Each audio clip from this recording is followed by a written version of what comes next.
Hello students, how are you? Myself Meet sir. Welcome to MG's Maths tutorial. Students આપણે last સેશનની અંદર વિકલિતના ઉપયોગો ચેપ્ટરની અંદર વધતા ઘટતા વિધેયો અને કોઈપણ અંતરાલની અંદર આપેલા વિધેયનું મૂલ્ય વધતું અથવા તો ઘટતું એ કઈ રીતે નક્કી કરી શકીએ છીએ એમના વિશે સમજી ગયા હતા.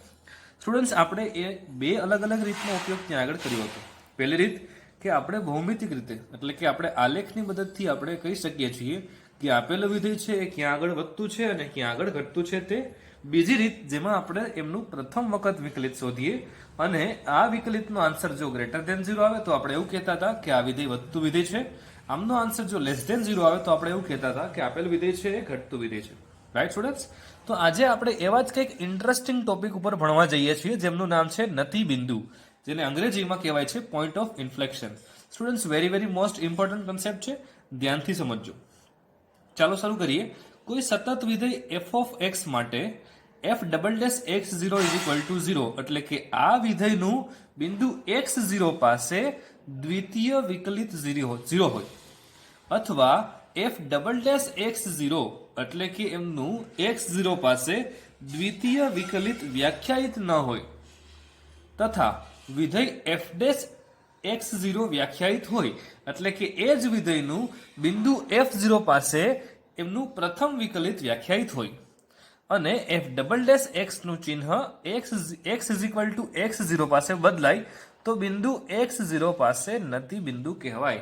સ્ટુડન્ટ્સ, આ વ્યાખ્યાને આપણે ઇઝીલી સિમ્પલ સમજવા જઈએ તો હું અહીંયા આગળ એક તમને ગ્રાફથી સમજાવવાનો પ્રયત્ન કરું. નાના એવા ગ્રાફથી સમજીએ આપણે કે ફોર એક્ઝામ્પલ આ રીતે કોઈ એક વિધેય અપડાઉન કરે છે જેમાં તમે જોઈ શકો છો કે વિધેય વધે પણ છે અને ઘટે પણ છે. સ્ટુડન્ટ્સ, તો આ જે બિંદુ તમે જુઓ છો અહીંયા આગળ બિંદુ એવું થશે કે જ્યાંથી આ વિધેયનું મૂલ્ય ન્યૂનતમથી મહત્તમ થશે અથવા તો મહત્તમથી ન્યૂનતમ થશે તો આ બિંદુને આપણે સ્ટુડન્ટ્સ શું કહીએ છીએ?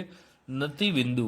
ફોર એક્ઝામ્પલ સ્ટુડન્ટ્સ કે f double dash at x0 is equal to 0 અથવા f ડબલ ડેશ x0 વ્યાખ્યાયિત ન હોય. આમના આપણે એક્ઝામ્પલ આગળ સમજવાના છે. અત્યારે સ્ટુડન્ટ્સ આપણે ઇઝીલી સમજવું હોય તો સમજી શકીએ કે કોઈ પણ વિધેય જે તમને આપેલું છે આ વિધેયનું આપણે દ્વિતીય વિકલિત બરાબર 0 કરી દઈએ અથવા તો આપણે એમનું જ્યારે દ્વિતીય વિકલિત મેળવીએ પછી આપણને જે કોઈ પણ બિંદુ આપેલા છે એની આપણે લેફ્ટ હેન્ડ સાઈડ અને રાઈટ હેન્ડ સાઈડ ચકાસીએ તો એમનું ચિહ્ન બદલાવવું જોઈએ. મતલબ નેગેટિવ તો હોય તો પોઝિટિવ થવું જોઈએ અથવા પોઝિટિવ હોય તો નેગેટિવ થવું જોઈએ. જો આવું થતું હશે તો આપણે કહેવાશે કે આ એમનું નતિ બિંદુ છે, મતલબ કે પોઈન્ટ ઓફ ઇન્ફ્લેક્શન છે. ચાલો આપણે બે અલગ અલગ કેસ જોઈએ સ્ટુડન્ટ્સ. કેસ નંબર 1 છે જો f double dash x is less than 0 એટલે કે એ વિધેયનું દ્વિતીય વિકલિત 0 કરતા નાનું હોય. x belongs to a to b તો y is equal to fx માટે વક્ર નીચેની તરફ ખુલ્લો મળશે. સ્ટુડન્ટ્સ, અહીંયા તમે જોઈ શકો છો કે તમામ બિંદુ અહીંયા આગળ આ વક્ર પરના હું ઘણા બધા બિંદુ લઉં સ્ટુડન્ટ્સ. આ તમામ બિંદુ પર શું થશે કે અહીંયા હું કોઈ પહેલા ટેન્જન્ટ એટલે કે સ્પર્શક બનાવીશ, અહીંયા સ્પર્શક બનાવીશ, અહીંયા સ્પર્શક બનાવીશ, એ રીતે અહીંયા સ્પર્શક બનાવીશ. જે રીતે સ્પર્શક બનાવતો જઈશ ઉપર ઉપર ઉપર ઉપર આ રીતે મને ખબર પડશે કે dy બાય dx ની કિંમત કેવી મળે છે આપણને? ન્યૂનતમ મળે છે. એટલે એ ઓછું થતું જશે એમનું dy by dx. Right students? એટલે આપણે શું કહેશું કે આ વક્ર છે તે કેવો છે? નીચેની તરફ ખુલ્લો વક્ર છે જ્યાં વિધેય આપણને આપેલું છે a ટુ b ની અંદર વ્યાખ્યાયિત. હજી આપણે એક પોઈન્ટ નંબર 2 જોઈએ સ્ટુડન્ટ્સ. જો f double dash x greater than 0 હોય તો x belongs to a to b તો y is equal to f of x માટે વક્ર ઉપરની તરફ ખુલ્લો મળશે. સ્ટુડન્ટ્સ, અહીંથી આપણે આ તમામ બિંદુઓ ધ્યાનમાં રાખીએ અને આ તમામ બિંદુએથી જો આપણે સ્પર્શક બનાવીએ તો સ્ટુડન્ટ્સ ખ્યાલ છે કે સ્પર્શક એ આપણને કઈ રીતે મળે છે? સ્પર્શક એટલે એ વિધેયનું વિકલિત. તો વિકલિત તમે સ્ટુડન્ટ્સ ધીમે ધીમે ધીમે ધીમે ધીમે આ રીતે તમામ બિંદુ સુધી વધારતા જશું આપણે તો આપણને એમનું મૂલ્ય વધતું જણાશે. એટલે આપણે કહેવાશું કે આ વક્ર છે તે કેવો મળે છે? ઉપરની તરફ ખુલ્લો મળે છે. એક એક્ઝામ્પલથી સમજીએ સ્ટુડન્ટ્સ. વિધેય f of x is equal two x cube માટે x બરાબર 0 પાસે f dash x 0, f double dash x 0 માટે x બરાબર 0 એ નતિ બિંદુ કહેવાશે. સ્ટુડન્ટ્સ, તમે જોઈ શકો છો કે આ વિધેયનું આપણે પ્રથમ વિકલિત મેળવીએ એટલે કે f ડેશ x નો આન્સર શું મળે છે? 3x સ્ક્વેર હવે સ્ટુડન્ટ્સ આપણે જો આમના બરાબર 0 લઈએ F dash x is equal to 0 તો આપણને એક્સ ની વેલ્યુ કેટલી મળી 0, મતલબ કે એક્સ બરાબર 0 આગળ નતી બિંદુ છે કે નહીં તે એકવાર ચકાસી લઈએ. હવે સ્ટુડન્ટ શું કરીએ છીએ, આપણે આમનું દ્વિતીય વિકલિત મેળવવાનો પ્રયત્ન કરીએ. દ્વિતીય વિકલિત મેળવશું તો શું થશે 6x. હવે સ્ટુડન્ટ 6x એ x બરાબર 0 આગળ એમની કિંમત તો 0 થશે. તમે સમજો છો સ્ટુડન્ટ્સ કે જો x બરાબર 0 કિંમત આપણે આમાં મૂકીએ તો આ f ડબલ ડેશ x ની કિંમત કેવી થઈ 0. એનો મતલબ આપણું આ બિંદુ x ઇઝ ઇક્વલ ટુ 0 એ નતી બિંદુ કહેવાશે. ત્યાંથી આગળ મારો ગ્રાફ કાં તો વધતો જણાશે અથવા તો ઘટતો જણાશે. બરાબર છે સ્ટુડન્ટ્સ? ચાલો તો સ્ટુડન્ટ્સ હવે આપણે કેટલાક એક્ઝામ્પલ જોઈએ જેમાં આપણે નતી બિંદુ કઈ રીતે મેળવી શકીએ છીએ એનો અભ્યાસ કરશું. ફોર એક્ઝામ્પલ મને પેલો ક્વેશ્ચન આપેલો છે f of x is equal to sin x. sin x વિધેય માટે મારે નતી બિંદુ શોધવાનું છે. તો સૌથી પહેલા સ્ટુડન્ટ્સ હું શું કરીશ કે એમનું f dash x એટલે કે પ્રથમ વિકલિત મેળવીશ. એમનું f dash x નો આન્સર આવશે cos x. ત્યાર પછી હું સ્ટુડન્ટ્સ શું કરું છું f ડબલ ડેશ x મેળવું છું જેનો આન્સર આવે છે માઇનસ sin x. તો સ્ટુડન્ટ્સ તમે જોઈ શકો છો કે બિંદુ x is equal to pi પાસે આ રીતે બિંદુ x ઇઝ ઇક્વલ ટુ 2π પાસે, આ રીતે બિંદુ x ઇઝ ઇક્વલ ટુ 3π પાસે, આ રીતે બિંદુ x ઇઝ ઇક્વલ ટુ -π માટે આ તમામ જગ્યા પર તમે જોઈ શકો છો સ્ટુડન્ટ્સ કે અહીંયા આગળથી અહીંયા આગળ એમનું મૂલ્ય બદલાશે કે આ વધતુંથી ઘટતું વિધેય થયું. તો આ બિંદુને આપણે શું કહીશું પોઈન્ટ ઓફ ઇન્ફ્લેક્શન. બીજી ભાષામાં આપણે સમજવાનો પ્રયત્ન કરીએ કે f ડબલ ડેશ x બરાબર 0 મૂકો. f double dash x is equal to 0 મતલબ minus of sin x is equal to 0. sin ની કિંમત ક્યાં આગળ 0 થશે તો આપણે કહી શકીએ છીએ 0 પર, પાઈ પર, 2π પર, 3π પર, 4π પર, આ રીતે nπ પર.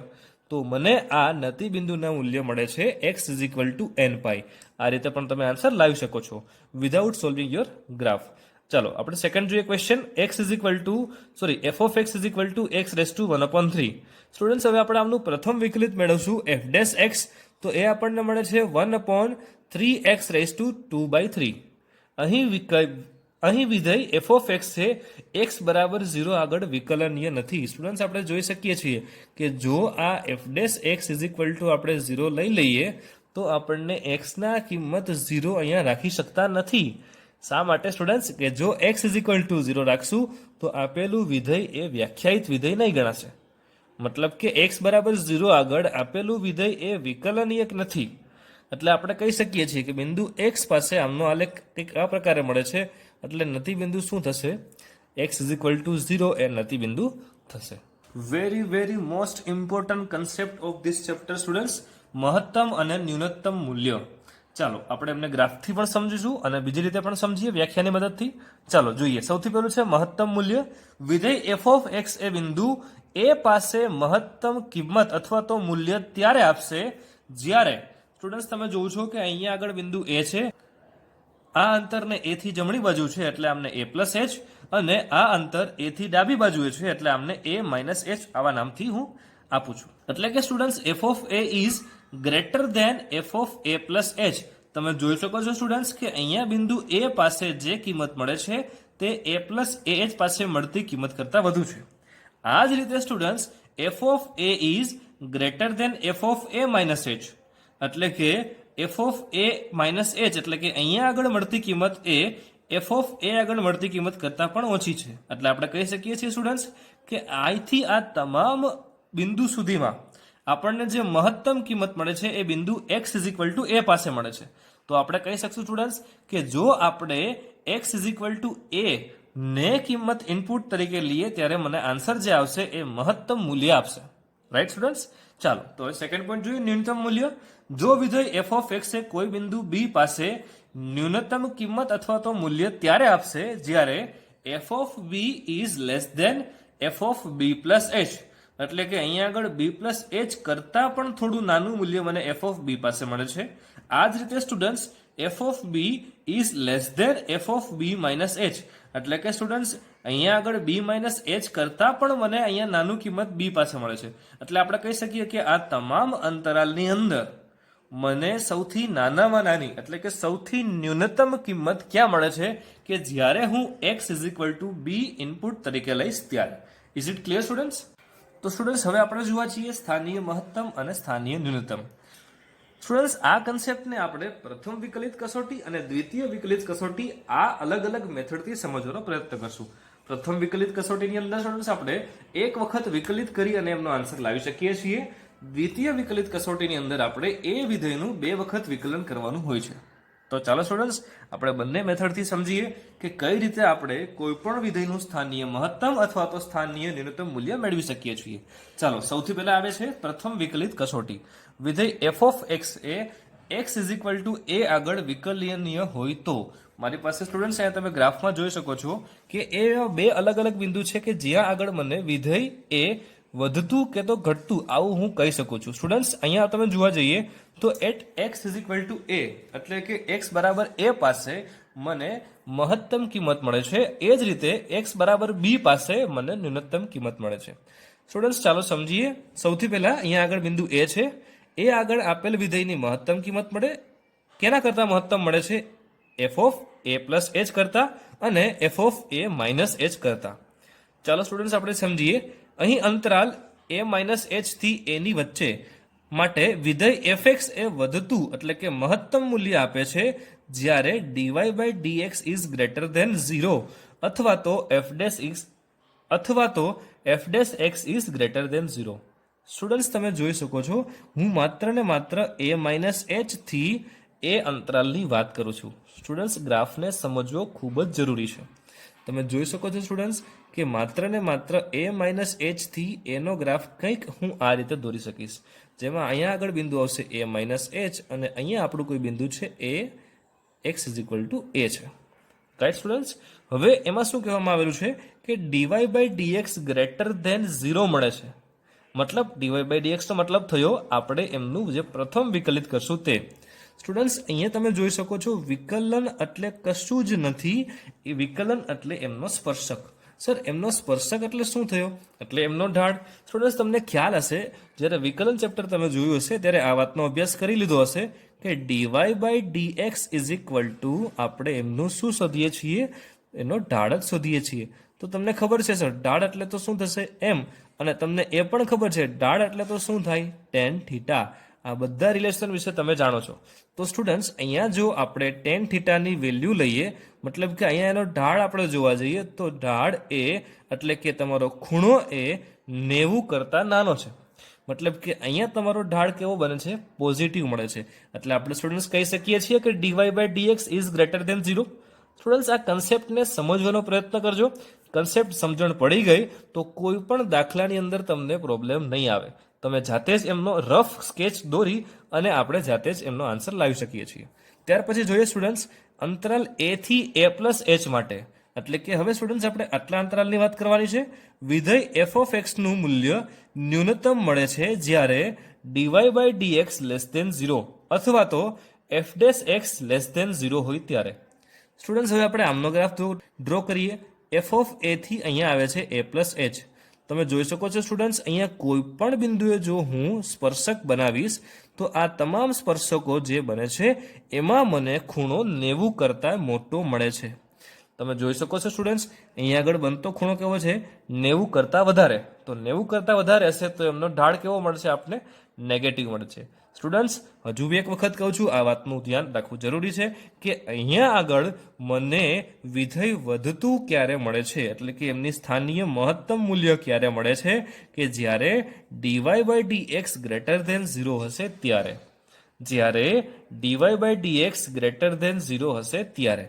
એટલે sir dy by dx greater than 0 એટલે સર અહીંયા dy by dx greater than 0 છે, એ જ રીતે અહીંયા dy by dx less than 0 છે. તો અહીંયા આગળ આ બિંદુ પાસે મને એમનું મહત્તમ મૂલ્ય મળતું હશે, આપણે એવું કહી શકીએ. Is it clear students? એટલે કે ઢાળ કઈ રીતે ગયો છે? પોઝિટિવ થી ઢાળ નેગેટિવ તરફ ગયો છે. Is it clear students? Okay, now next point પર જોઈશું આપણે. સ્ટુડન્ટ્સ આપણે જોઈએ બિંદુ a પાસે વિધેય f of x ના મૂલ્યને સ્થાનીય મહત્તમ મૂલ્ય કહે છે. બિંદુ a પાસે વિધેય f of x ના મૂલ્યને સ્થાનીય મહત્તમ મૂલ્ય કહે છે. તમે સ્ટુડન્ટ્સ આલેખથી પણ જોઈ શકો છો ઢાળનો મતલબ શું થયો? dy by dx. dy by dx ને આપણે m પણ કહીએ છીએ, dy બાય dx ને આપણે tan થીટા પણ કહીએ છીએ, એટલે કે આ ખૂણો કેવો હશે, 90 કરતાં નાનો ખૂણો હશે તો એનો ઢાળ આવશે પોઝિટિવ, અને જો ખૂણો 90 કરતાં મોટો હશે તો એનો ઢાળ આવશે નેગેટિવ. મતલબ કે જે રીતે અહીંયા તમે ગ્રાફ જુઓ છો અને આમાંથી કોઈ આપણે વક્ર દોરવાનો પ્રયત્ન કરીએ તો વક્ર આપણને આ રીતે મળે છે. એટલે આપણે કહી શકીએ સ્ટુડન્ટ્સ કે બિંદુ x a માટે અહીંયા આપણને મહત્તમ કિંમત મળે છે, જેને આપણે કહીએ છીએ સ્થાનીય મહત્તમ મૂલ્ય. પણ સ્ટુડન્ટ્સ અહીંયા એક વાતનું એ ધ્યાન પણ રાખવું જરૂરી છે કે એક્ઝેક્ટ એ બિંદુ પાસે જો હું એમનો ઢાળ શોધીશ, મતલબ કે એક્ઝેક્ટ એ પાસે ઢાળ શોધી તો એ મને કેટલો મળે છે, 0. શા માટે સ્ટુડન્ટ્સ? તમે જોઈ શકો છો અહીંયા કે આ બિંદુ પાસે જો આપણે ઢાળ દોરીએ તો આ અક્ષને, આ એક્સ અક્ષને સમાંતર રેખા મળે છે. જો રેખા એક્સ અક્ષને સમાંતર હશે તો એમનો ઢાળ કેવો થશે, 0. Is it clear students? Okay, now V going for the next point. આવી જ રીતે બિંદુ બી પાસે વિધેય એફ ઓફ એક્સના મૂલ્યને સ્થાનીય ન્યૂનતમ મૂલ્ય કહે છે. સ્ટુડન્ટ્સ તમે આલેખ પરથી પણ જોઈ શકો છો કે સર બી થી જમણી બાજુ જઈએ છીએ આપણે, એટલે કે બી પ્લસ એચ માટે આ આલેખ આપણને કઈ રીતે મળે છે, આવો. તો સ્ટુડન્ટ્સ આપણે એમનો પણ આલેખ ડ્રો કરીએ કે બી થી તમામ એચ બિંદુ સુધી, એટલે કે બી પ્લસ એચ સુધી આલેખ આપણને આ રીતે મળે છે. તો આપણે આને કહી શકીએ છીએ કે સર બી પ્લસ એચ થી બી આ બંને વચ્ચેનો આલેખ આ રીતે દોરાશે. અહીંયા છે બી અને અહીંયા છે students B plus H. Is it clear students? ચાલો હવે આપણે સ્ટુડન્ટ જોઈએ કે બી માઇનસ એચ થી બી સુધીનો આલેખ કંઈક આ રીતે આપણને આપેલું છે. એટલે આપણે આવું કહી શકીએ સ્ટુડન્ટ્સ કે અહીંયા આગળ તમે જોઈ શકો છો આ બિંદુ બી છે અને આ આપણે જે લઈએ છીએ તે શું છે, બિંદુ બી. આને આપણે કહેવાશે બી માઇનસ એચ. એટલે કે બી માઇનસ એચ થી બી તરફ આ રીતે વક્ર આવે છે અને બી થી બી પ્લસ એચ સુધી વક્ર આ રીતે જાય છે. તો સ્ટુડન્ટ્સ અહીંયા કોઈ પણ બિંદુએ તમે વક્ર એનો સ્પર્શક બનાવો તો એ ખૂણો હંમેશા 90 કરતાં મોટો જ હશે. તે તમે જોઈ શકો છો સ્ટુડન્ટ્સ, અહીંયા કોઈ પણ જગ્યાએ આપણે એમનો સ્પર્શક દોરવાનો પ્રયત્ન કરીએ તો ખૂણો 90 કરતાં મોટો મળશે. જો ખૂણો 90 કરતાં મોટો એટલે કે tan 90 પ્લસ થીટા, કોઈ પણ થીટા આપણે મૂકીશું એટલે સ્ટુડન્ટ્સ અહીંયા આગળ જે કંઈ પણ એંગલ મળશે એ આપણને કેવો મળે છે, નેગેટિવ. એટલે આપણે કહી શકીએ છીએ કે આ આગળ જે મળે છે કિંમત એ નેગેટિવ મળી. એ રીતે સ્ટુડન્ટ્સ આપણે જોઈએ કે બી થી બી પ્લસ એચ સુધીના તમામ બિંદુએ કોઈ પણ બિંદુ પાસે આપણે આ વક્રનો સ્પર્શક બનાવીએ એ 90 કરતાં લેસ ધેન ખૂણો છે. એટલા માટે tan થીટાની વેલ્યુ કેવી મળે છે આપણને, પોઝિટિવ મળે છે. એટલે આપણે કહી શકીએ સ્ટુડન્ટ્સ કે આ બિંદુ પાસે, બિંદુ બી પાસેથી બી પ્લસ એચ સુધી dy by dx greater than 0, B પાસેથી બી માઇનસ એચ સુધી ડીવાય બાય ડીએક્સ કેવો થશે, લેસ ધેન 0 થશે. Is it clear students? અને એક્ઝેક્ટ બી પર જોવા જઈએ તો બી પર સ્ટુડન્ટ્સ આપણે ડીવાય બાય ડીએક્સ કેવો મળે છે, 0 મળે છે. એટલે આપણે કહી શકીએ સ્ટુડન્ટ્સ કે dy by dx at B is equal to 0 મળે છે. એ જ રીતે સ્ટુડન્ટ્સ અહીંયા પણ આપણે કહી શકીએ છીએ કે ડીવાય બાય ડીએક્સ એટ બિંદુ એ ઇઝ ઇક્વલ ટુ કેવો મળે છે આપણને, 0 મળે છે. ચાલો નેક્સ્ટ પોઈન્ટ જોઈએ સ્ટુડન્ટ્સ કે F dash x A C આગળ તેમના મૂલ્ય ધનમાંથી ઋણમાં કે ઋણમાંથી ધનમાં ન બદલે તો એફ ને x is equal two C આગળનું સ્થાનીય મહત્તમ કે સ્થાનીય ન્યૂનતમ ન મળે. આવા બિંદુને આપણે નતિ બિંદુ કહેવાય છે. સ્ટુડન્ટ્સ આપણે નતિ બિંદુ શું છે તે આગળ પણ સમજી ગયા છીએ, પરંતુ અહીંયા તમારે એટલા માટે સમજવાનું છે, આપણે પ્રથમ વિકલિત કસોટીની મદદથી પણ કહી શકીએ છીએ કે આ નતિ બિંદુ છે અથવા તો નથી. Right students? ચલો હવે આપણે એમને પણ સમજીએ કંઈક. તો સ્ટુડન્ટ્સ એમનો આલેખ હું એ નાનો અમથો સમજાવું છું. અહીંયા આપણે ઉપરના બે આલેખમાં એવું સમજ્યા કે પ્લસ થી માઇનસ આ રીતે જો જાય તો આપણે કહીશું કે આપેલું વિધેય છે એ કેવું છે, સ્થાનીય મહત્તમ છે. અથવા માઇનસ થી પ્લસ જશે તો આપણે એવું કહેશું કે આપેલું વિધેય છે તે સ્થાનીય ન્યૂનતમ છે. પરંતુ સ્ટુડન્ટ્સ માઇનસ જો હોય અને અહીંયા પણ આગળ માઇનસ રહે તો આપણે કહેવાશે સ્ટુડન્ટ્સ કે આ વિધેય છે એ સ્થાનીય મહત્તમ પણ નથી અને આ વિધેયનું હું સ્થાનીય ન્યૂનતમ મૂલ્ય પણ શોધી શકતો નથી. અથવા તો પ્લસ હોય તો પ્લસ ને પ્લસ એમ જ રહે તો પણ આપણે કહી શકતા નથી કે આપેલ વિધેયનું સ્થાનીય મહત્તમ અને ન્યૂનતમ મૂલ્ય મેળવી શકતા નથી. તો આવા બિંદુને શું કહે છે સ્ટુડન્ટ્સ? નતિ બિંદુ કહે છે, જેમાં તમારે સાઇન ચેન્જ થતી નહીં હશે. Is it clear students? તો સ્ટુડન્ટ્સ તમે પ્રથમ વિકલિત કસોટી એટલે કે એફ ડેશ ને આધારે આપણે નક્કી કરી શકીએ છીએ કે કોઈ પણ વિધેયનું સ્થાનીય મહત્તમ અને સ્થાનીય ન્યૂનતમ કઈ રીતે મળે છે તે. હવે આપણે જોવાના છીએ દ્વિતીય વિકલિત કસોટી. સ્ટુડન્ટ્સ, મેં તમને આગળ પણ કીધેલું, દ્વિતીય વિકલિત કસોટીનો મતલબ એક વિધેયનું બે વખત આપણે વિકલન કરવાનું થશે. ચાલો જોઈએ આપણે અલગ અલગ પોઈન્ટ્સ.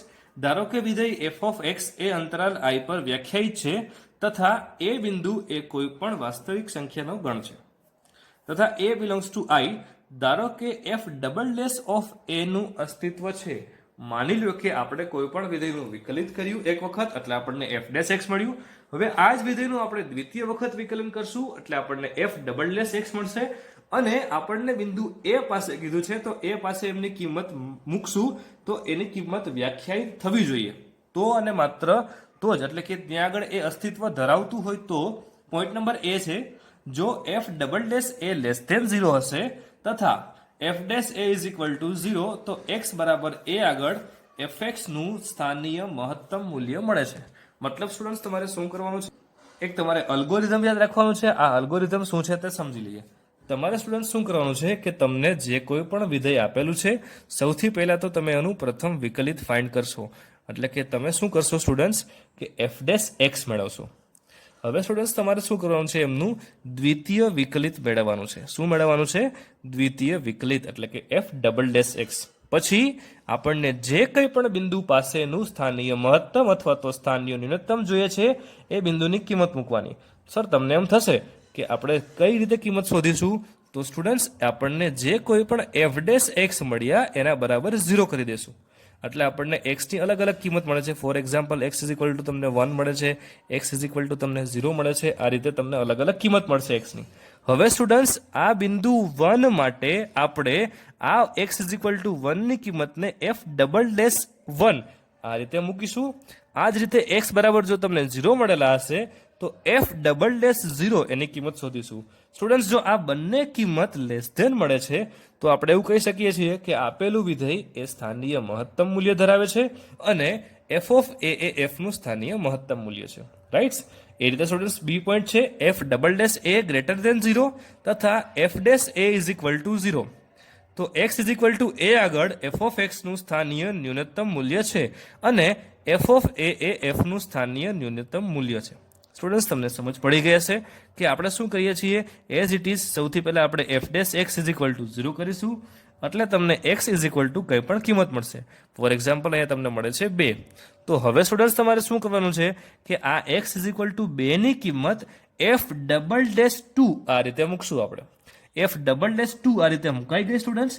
પણ આ કિંમત મૂકતા તમારો જવાબ ગ્રેટર ધેન 0 થવો જોઈએ. અગર ગ્રેટર ધેન 0 થાય છે તો આપણે કહી શકશું કે આ વિધેયનું મૂલ્ય સ્થાનીય ન્યૂનતમ છે. પણ ક્યાં આગળ સ્થાનીય ન્યૂનતમ છે? તો બિંદુ x બરાબર 2 આગળ. હવે મારે એનું મૂલ્ય શોધવું હોય તો હું શું કરીશ કે આ x બરાબર 2 ની કિંમત અહીંયા મૂકી દઈશ એટલે મને ખબર પડી જશે કે એમનું સ્થાનીય ન્યૂનતમ મૂલ્ય શું છે તે. Is it clear students? Point number C જોઈએ. જો F double dash a is equal to 0 તથા F dash a is equal to 0 તો દ્વિતીય કસોટી તારણ આપવામાં નિષ્ફળ જાય છે.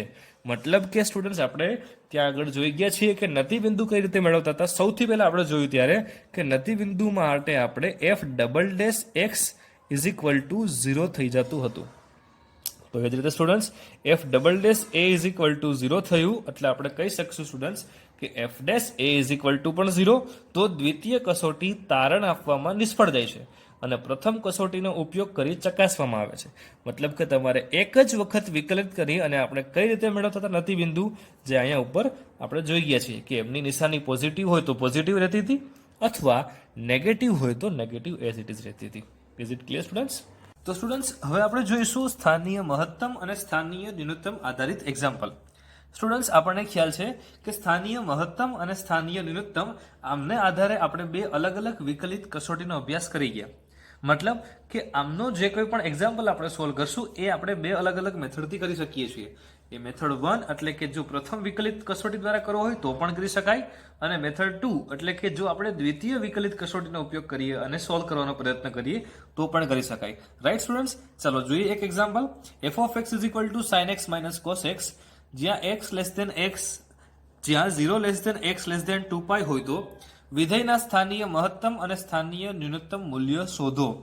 સ્ટુડન્ટ્સ સ્થાનીય મહત્તમ મૂલ્ય શોધવાનું છે, મતલબ કે આપણને જે કોઈ પણ બિંદુ મળે એટલે કે x ની જે કંઈ પણ કિંમત મળે એ કિંમત આપણે મૂકી અને ચકાસવાનું છે કે એક્ઝેક્ટ એમનું મૂલ્ય શું થાય તે. ચાલો જોઈએ સ્ટુડન્ટ્સ, સૌથી પહેલા આપણે કરીએ છીએ એમનું પ્રથમ વિકલન એટલે કે f' શોધીએ.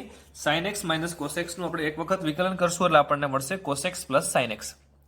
હવે આમનું હું બીજી વખત વિકલન કરું, મતલબ કે સ્ટુડન્ટ્સ અહીંયા મેં દ્વિતીય વિકલિત કસોટીનો ઉપયોગ કરેલો છે એટલે કે f' ની કિંમત મને મળે છે minus sin x plus cos x. હવે મારે શું કરવાનું છે સ્ટુડન્ટ્સ કે એમનું સ્થાનીય મહત્તમ કે સ્થાનીય ન્યૂનતમ મૂલ્ય શોધવાનું છે. તો સૌથી પહેલા હું ટર્નિંગ પોઈન્ટ ફાઇન્ડ કરીશ, જેને આપણે ગુજરાતીમાં નિર્ણાયક બિંદુઓ કહે છે. આમને ક્રિટિકલ પોઈન્ટ્સ આવા નામથી પણ ઓળખવામાં આવે છે. તો સૌથી પહેલા f' 0 કરીએ, મતલબ કે cos x plus sin x શું લખશું આપણે 0, એટલે કે tan x ની કિંમત આપણને અહીંથી મળે છે -1. હવે સ્ટુડન્ટ્સ જોઈએ તો x આપણને 3π/4 અને 7π/4 આ બે અલગ અલગ કિંમતો મળે છે. મતલબ કે આ બંને પાસે મારે ચકાસવું પડશે કે ક્યાં આગળ કિંમત સ્થાનીય મહત્તમ થઈ શકે છે અને ક્યાં આગળ સ્થાનીય ન્યૂનતમ થઈ શકે છે. મતલબ આ બંને કિંમત મારે ઇનપુટ તરીકે લેવી તો પડશે જ. તો ચાલો જોઈએ આપણે હવે. સૌથી પહેલા હું શું કરું છું, f' એટલે કે જે દ્વિતીય વિકલન મને મળ્યું ત્યાં આગળ x ની વેલ્યુ મૂકું છું 3π/4. મતલબ કે શું થશે students, minus of sine 3π/4 plus cos 3π/4.